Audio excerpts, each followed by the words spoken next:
Welcome back to the channel. The full-time whistle has just blown here at Twickenham. Look away, stop listening, stop watching if you don't want to know the result, because I'm not going to be able to contain myself much longer. I was here 2 years ago when England were beaten 10 points to 53 by France. I was here a number of times when England had been beaten by Scotland. And hearing that, honestly, weirdly, this is gonna.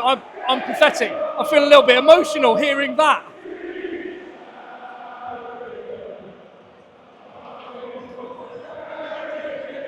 Amazing, amazing. 26 points to 25, England win.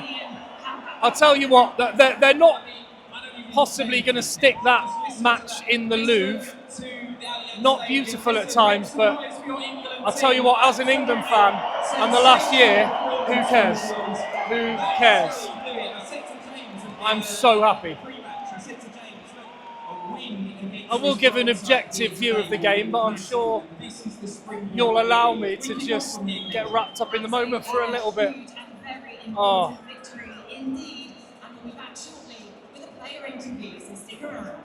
I'm really happy. Anyway, leave your thoughts in the comments down below. Give the video a thumbs up. Please hit subscribe on the channel. I'm Tim and this is Egg Chasers, and I absolutely love rugby, and that's why this channel exists. And I love being able to share moments like this with you. So please get stuck in. You can just see the England players on halfway. I've just noticed there are some players on the bench that didn't actually get on the field. Chandler Cunningham himself still in his tracksuit. Steve Borthwick clearly not going with prescribed selections. You can just see down there as well. Eddie Jones, May, in his hat. I don't know what they're talking about, but where do I get a pair of those like issue trainers with the white soles that all of the ex-pro pundits seem to wear? Oh my goodness me.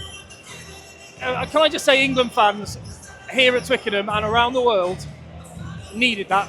Really, really needed that. Oh, let me give some top line thoughts. As I say, leave your comments down below. Atmosphere in this place. That noise at the end was something else. What can I say? Top line thoughts. Yeah, we're not going to stick that one in the Louvre. Not beautiful at times. Loads and loads of errors for both teams. And I thought it was another one of those scenarios where it was going to be the hope that kills you, but England managed to pull through.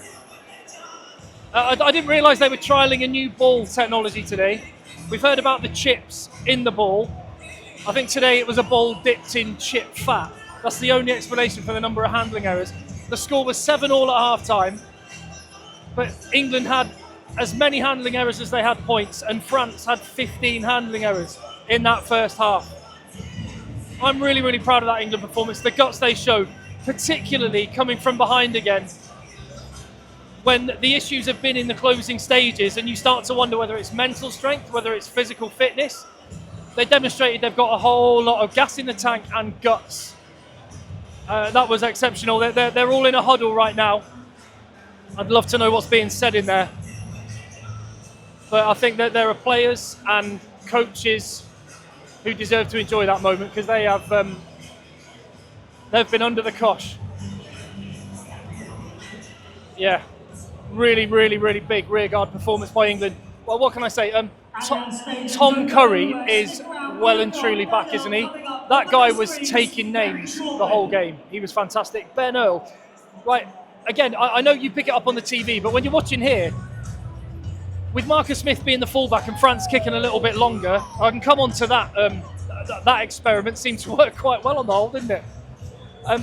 But one thing to help Marcus Smith, Ben Earl, the engine of that guy, running back and forward, he ran back and forward and back and forward to go and help with the return kicks again and again and again, and was just absolutely epic. Loved it. Marcus Smith, that experiment worked.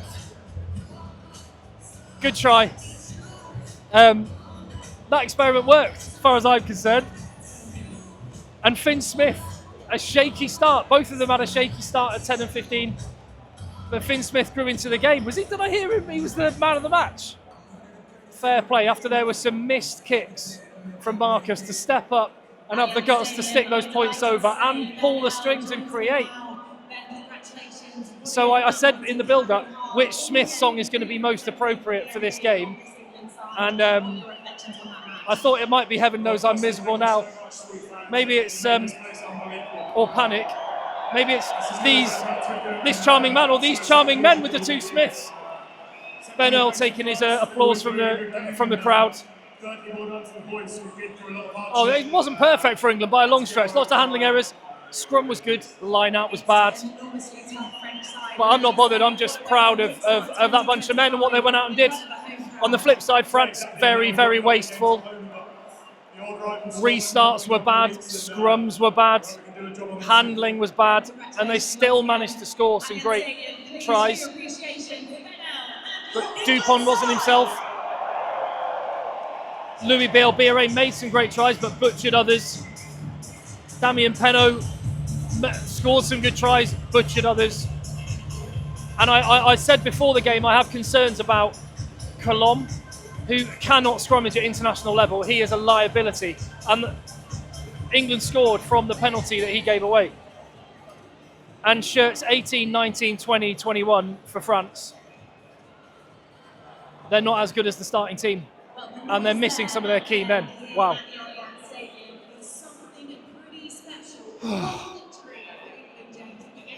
Right, let's go through the game a little bit.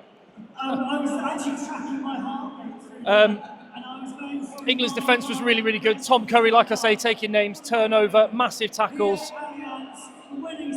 Ollie Slightholme and Damien Penaud getting to know each other. A little bit of niggle there. France butchered 3 gilt-edged chances. A Dupont knock-on 20 minutes. That was a big moment. Led to the first attack for England, but they managed to butcher it, mess up their own line out. England was struggling to exit. The pressure was coming on from France. Lawrence and Curry with a penalty turnover. We were at like 27 minutes and it was still 0-0. But England were messing up the lineouts. France were just giving up handling errors. But Louis Bielbiere with the try on 29 minutes. England were kicking to compete, then giving the ball away carelessly. Dupont, Penaud, little nudge through, try Louis Bielbiere. It was like the most beautiful, terrible try you've ever seen. And then finally, England got a bit of an attack. Tommy Freeman in the thick of it, 5-metre scrum. Earl dropping deep, almost scored. Jean-Baptiste Gros had no right to be the man back there covering. And then 35 minutes, they did score a try. Messy, but they all count. Really odd first half is what I thought of that one. And it was weird here as well to see everyone in Twickenham with like barber jackets having a big rave under the lights here at Twickenham. Do you think France lost that game or England won it? France butchered some serious opportunities. Then the second half started and I thought, right, they're hitting factory reset here. Finally saw them start to attack, but then Rouman knocked it on. He did not have a good game again. France narrow it up a little bit. England managed to get the ball back, and then there was that absolutely insane period of play. Marcus Smith clears, gives the ball to Louis Bielbiere, who has Malvaca on his inside. It was not a great pass to Malvaca, who knocks it on, gives it back to England on their own line. Slight home breaks, then England mess up the line out. France knock it on. I mean, it's just a nuts game. I was wondering if all these players are absolutely hammered. Penalty from Ramos, 2 of them. And then France mess up the restart. A try, and England managed to get the try back from Freeman. That was a Finn Smith cross kick, wasn't it? Made in Northampton, that one. Try for Penaud.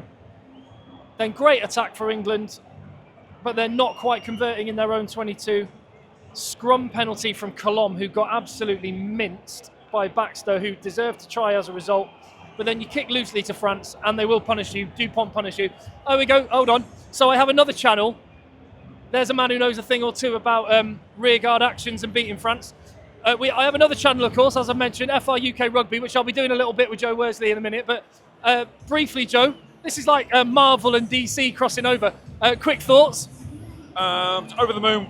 England finally got one over the line against an amazing French team. A lot of mistakes today, but what a result. What a team to persevere to the end. Right, more thoughts from Joe Worsley over on FR UK Rugby. But I'll leave it there for now. I'm just going to go and bask in the glory of an England win, and I'm sure you'll allow me after all of the pain that I've had to bring you on the channel. There's Maro, just down there taking his applause, walking down behind. Oh, he's going to be interviewed by the ITV lot, is he? Yeah, fair play. Oh, there we go. Please leave your comments, give the video a thumbs up. I'll see you on the next one.